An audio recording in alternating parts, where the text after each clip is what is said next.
কিছু কিছু ভয়ঙ্কর পাবলিকেদের জন্যে একটা পোস্ট করে শান্তি পাওয়া যায় না জানো। যদি শ্বশুর বাড়ি সম্পর্কে কোনো পোস্ট করি, সঙ্গে সঙ্গে নিজে নিজেই এরা আবিষ্কার করবে এ শালা নিশ্চয়ই শ্বশুর বাড়িতে অসুখী, তাই এরকম পোস্ট করছে। যদি একটু স্যাড পোস্ট করি তাহলে বলবে আহা গো কি দুঃখ, কি দুঃখ এর মনে।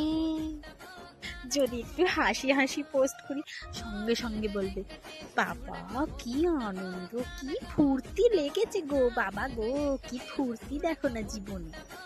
একটা কিচ্ছু পোস্ট করে শান্তি পাওয়া যায় না জানো এদের জ্বালায়। একটা পোস্ট করব সঙ্গে সঙ্গে ফোন করে জিজ্ঞেস করবে কি রে তোর কি আজকে এটা হয়েছে, তোর কি আজকে ওটা হয়েছে, তোর কি আজকে মনে দুঃখ হয়েছে, তুই কেন স্যাড পোস্ট করেছিস, তোর কি বাড়িতে ঝামেলা হয়েছে, কেন তাহলে তুই এরকম ভাবে পোস্ট করলি। আরে শালা আমার খেয়ে কি কাজ পাজ কিছু নেই নাকি? আমার ইচ্ছা, আমার খুশি, আমি যা ইচ্ছা তাই পোস্ট করব, তুমি বলার কে হে।